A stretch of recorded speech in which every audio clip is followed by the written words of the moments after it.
Yo, what's good, YouTube? This is Jay from TNJ, and we're sitting here at 14-21 going into the toughest part of the schedule, so hit that like button.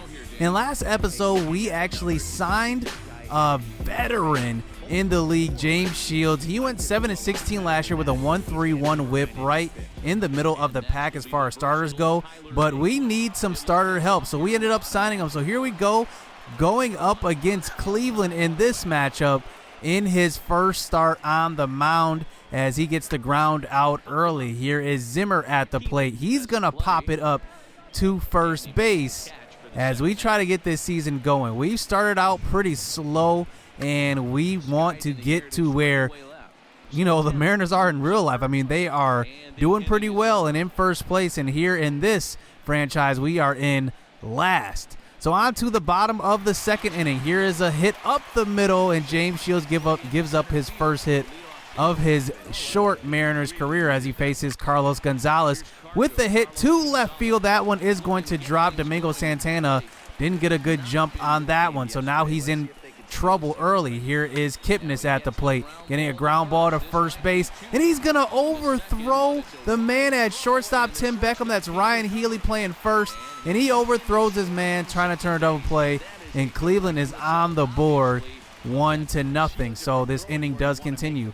Here is Martin popping up to left center, and that's going to be caught by Domingo, making it 2 outs here in the inning. Can we get out of the inning with only 1 run of damage off of the error? Here is Tyler Plawecki at the plate. He's going to get a hit to right field, and Mitch Haniger is going to come home with this one, and it gets there right on the money, and he is out. That's Carlos Gonzalez trying to score from second. What a throw from Mitch Haniger, our lone all-star in 2018. So we are facing Trevor Bauer in this game, and we're going to pick up here in the top of the 4th inning with Tim Beckham to the plate, and he gets a pitch to hit, and he's driving it to left center, and you know that he's on his way to second on that one for a stand-up double. And you know Tim Beckham, he's the surprise of this season. He's hitting over 300, and that time he starts out with a leadoff double. Here's Jay Bruce to the plate. He gets a hanger over the middle, and Tim Beckham is going to round third and head home, and he is going to slide in safe. That was actually a really good throw from the center fielder, and we actually score and tie this game up at 1 apiece. Here is Healy driving one deep to center, and that one is going to be run down here in the top of the 4th. So let's move on to the 5th here. Omar Narvaez at the dish, and he's hitting one down the left field line on the hanger over the middle. And with 19 speed, he's going to barely make it into second base with a double as he slides in safe. Omar Narvaez, I really like what he's doing hitting the ball, especially versus right-handed pitching. So here is D. Gordon hitting one to the gap next, and Omar Narvaez for some reason does not run right away, and he's going to almost get thrown out at the plate as he slides in safe, and we take the lead here in the 5th inning. So up comes Malik Smith, who's having himself a great season, hitting over 300. He takes a walk. So up comes Kyle Seager, who's in his first couple games in his return, and he's going to pop this one up behind home plate. So that's going to bring up 2 outs in the inning with Tim Beckham, who's been hot here in this game, and he's going to strike out on the check swing on the low knuckle curve, and that's going to bring us to the bottom of the 5th. So James Shields still on the mound here facing this dangerous Indians lineup, but he's doing pretty good. Not a lot of hits given up through 5 innings. Here is another strikeout that time. That time it's a low changeup, and here Zimmer is at the plate once again, and he's going to hit a liner to center field, and I really like the start that James Shields has had so far to start his career. So with the Mariners, we bring in Hunter Strickland, and he is struggling a little bit, but we bring him in just to get us through the 8th inning here as James Shields pretty much pitched 5 full innings, and we kind of pulled him, and we actually have to pull out Strickland right away. So here comes our new signing here as, you know, we actually, you know, have a lot of bullpen guys that are just around the same attributes, not really doing too much on the season, and I'm looking for some guy to pop, so I'm hoping Benoit can, do that for us out of the bullpen. But here in the bottom of the 8th, giving up a big hit to the left center gap that time to Jose Ramirez. And it was a 3-2 count, so the runner was on the move. And we are going to give up the game-tying double on that one in the bottom of the 8th as Francisco Lindor comes up facing Benoit on a 3-2 count. He's going to walk, and he's going to get on first. So now they got guys on first and second. Cargo to the plate. He's going to hit one to the left side. That one's going to be knocked down by Kyle Seager, but we're not going to get the out at first base. So bases loaded. Carlos Santana to the plate on a 1-2 count. He's going to strike out on the high heat that time, and we're going to move this one into the 9th inning as the Cleveland Indians bring in Adam Simber, who has been pretty good for them, 2.70 ERA. But here he's facing Mitch Haniger to start out the inning, and Mitch Haniger's going the other way with that pitch, and he gets on first with a single. Up comes Ryan Healy, who's hitting around 270 on the season, and he's going to watch that fastball up in the zone. So now we have a guys on first and second. We're going to lay down the bunt here. Domingo Santana at the plate, and they're actually going to throw this one to second, and they get the runner at second. So now guys on the corners here with one out. Omar Narvaez to the plate. He's already got a hit in this game. He's going to hit a blooper to left field, and it's going to drop, and we are going to get the runner home on this one. The throw is offline, and we take the 3-2 lead here in the top of the 9th. That's going to bring up D. Gordon, still with one out in the inning on a 2-1 count. He's going to get a pitch to hit, but that's going to be a fly ball to right field. That's Cargo. And we're actually going to tag up with Domingo Santana, and we're going to barely make it in away from the tag on the slide. So here comes Malik Smith, hitting .322, but 0 for 3 in this game on a 1-2 count. He's actually going to get beamed. So now we got guys on first, second, and third. 2 outs in the top of the 9th with Kyle Seager coming to the plate, and he's going to hit one to right center, and that one's going to drop in, and he's going to actually round first, head to second, and he's in second for a double on that one, but 2 runs come across the plate, and Kyle Seager has already made an impact in his first few games back with the Mariners. So they do bring in Dan Otero here to face Tim Beckham, who's 2 for 4 in this game, and he gets a pitch to hit over the middle, and that one is going to drop into left field, and 2 more runs come across the plate. A 5-run top of the 9th inning, capped off by the hottest hitter on our team, Tim Beckham, driving in 2. Up comes Jay Bruce, but he's going to pop up to the catcher, and the Indians give up 5 runs in the top of the 9th inning, and we actually still have Benoit in the game, and he's going to get a line out to first base, and that's a good victory as we haven't had many of these so far in the early parts of this season. Tim Beckham goes 3 for 5 in this game. I'm kind of, a little bit taken aback by not getting James Shields that win, but we got the victory anyway as we get another win in the win column, and facing this AL stretch that we have. Just looking at the stats that we have so far in the season, you can see Tim Beckham is leading our team in home runs. He's second in average, having himself a great start to the season. And I actually didn't show this on camera here, but we actually saw Tim Beckham go up in potential. He's now at a C potential, and you can just see the average leaders. He's second here. Kyle Seager's only had 14 at-bats. He's third. Ryan Healy's actually hitting .267, who's actually fourth on our team in average. I didn't expect to see that, really. I didn't really notice he was hitting that well. And then Mitch Haniger has got his average up to .262.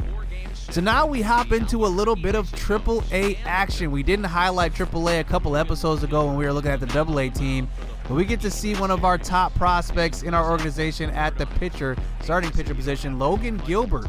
And you can see he's B potential, 63 overall. He's got good stamina, but he's definitely got to work on his pitching repertoire with this four-seam fastball probably being his best pitch right now, but everything else kind of needs some work. So here we are, and you saw that right. Our record in AAA, it's like 6-23. I mean, it's a pretty bad record, and I think that's a testament to our pitching. We do not have good pitching at the AAA level, but here is Gilbert getting out of getting those first 2 guys out. But here, just looking at our top prospects in our organization, Justice Sheffield is number 10, but we're going up against a AAA team led by Brendan Rodgers, the number 2 prospect in all of baseball, and this is going to be a tough outing for Gilbert as he faces the number 2 hitter in the MLB pipeline. But here on a 2-2 count, Rodgers is going to go deep, and he's taking this one over the fence in left field. And that's why he's the number 2 prospect in baseball. And he takes the 1-0 lead for the Albuquerque Isotopes. And, man, that one was out, and that was a no doubt. So here comes Gilbert back out onto the bump. And he finally does get out of this first inning, but he does give up that big fly. So we do get to see a couple of prospects here. Our number 1 prospect in real life is probably Jarred Kelenic. He's maybe 1 and 2 with Justice Sheffield, but he's definitely our number 1 fielding prospect. And here he strikes out at a pitch in the dirt. He's hitting leadoff at the AAA level. I kind of wanted to start him at AA, but, you know, with the depth that we had, I kind of wanted to see him with the AAA guys. So here's Shed Long, the guy that Avisail Garcia was offered for, and on his first at-bat, he's going to hit one deep, and that's going to be back to the warning track, and it's going to make it over the wall for a home run, and Shed Long showing that power from the second base position. He's actually hitting pretty good, 279 to start the season, and I like what I see from him, and he gets us off to a 1-0 lead. Here is Kyle Lewis, one of our top outfield prospects, hitting in the 4-hole, and in his first at-bat, he's going to ground out to second, and that's going to be the end of the first inning. So we do get to see Braden Bishop, a guy that I actually want to keep my eye on. He's only 64 overall, but see potential. But one thing I love about him is his speed, 85 speed, and he's got good arm strength, 78. So I do want to keep my eye on him because he could be a depth guy if we do decide to promote within the organization instead of going out and getting help. And there he starts out the bottom of the third with a hit there with 1 out as we bring up Jarred Kelenic one more time. But he's going to pop this one up to center field. Both of these guys I like to hit back-to-back in AAA. They both have good speed. It's kind of like how we do with Malik Smith and D. Gordon at the MLB level, as here is a hit to the left side. And you can just see the wheels by Braden Bishop. He's going to make it all the way to third on that one as he was on the run there with a 3-2 count and 2 outs. And that brings up Shed Long for his second at-bat. On a 2-1 count, he's going to just hit a grounder to second base. But we do actually get to see a little bit from Braden Bishop. So here he's back at the plate as we fast forward into the bottom of the 5th inning. And he gets a hit to the left side. And that one was a shot through the hole. And we got him on first here with 2 outs here in the bottom of the 5th. Here's Kelenic back at the plate, and he can't get going yet. He's going to ground out to second base. So I kind of want to use this game just as a showcase. But we actually decide to quick manage, and look at this. Bruh. Gilbert gives up 11 runs in the 6th inning. We just cannot catch a break with pitching. I don't know what it is, but Yusei Kikuchi, now Gilbert. I mean, just giving up these huge innings. I don't get it. So now we're in the bottom of the 6th inning with Kyle Lewis at the plate once again, and he gets a hanger. He's going to take this one to opposite field, and we're actually going to bring in a run on this play as the runner is going to slide in safe at home, and we cut this lead down to 13-2. So here comes Austin Nola to the plate. That's right. That's Aaron Nola's little brother, and he's going to get a pitch to hit, and that one is going to be gone over the center field wall. As you know, we don't have much catcher depth on our roster in our organization at all, so it's good to see a catcher that can hit for power, especially in our minor league system, because we might need them, and you never know what could happen as far as injury goes. So here comes Jarred Kelenic back up to the plate for his 3rd at-bat of the game, and he's going to get a hit up the middle, as that's good to see from our top outfield prospect. And here is a double play, though, as we can't get anything going in the 7th inning. So now here comes Kyle Lewis up to the plate. 2 for 3 in this game. He's got a double and a single, and now we're into the bottom of the 8th as he hits one to the right side. He inside outs it, has the power to do that, and he gets on with a leadoff single here in the 8th. But fast forward, here is Austin Nola up to the plate with 2 outs. He's going to get a pitch to hit, but that one's going to be a fly out to center field. And this was actually a pretty good game to see some of our prospects, and our pitching definitely needs help at the AAA level, as you can see. But here's Kelenic here in the bottom of the ninth here with 1 out, and Braden Bishop was on base on first. And look at that speed. He's going to make it all the way home off of that Jared Kelenic line drive to right field, his 8th double of the year. So here comes Shed Long, 1 for 3 in this game, hitting .279 on the year with the man on third. 2 outs here in the bottom of the ninth, 2-1 count.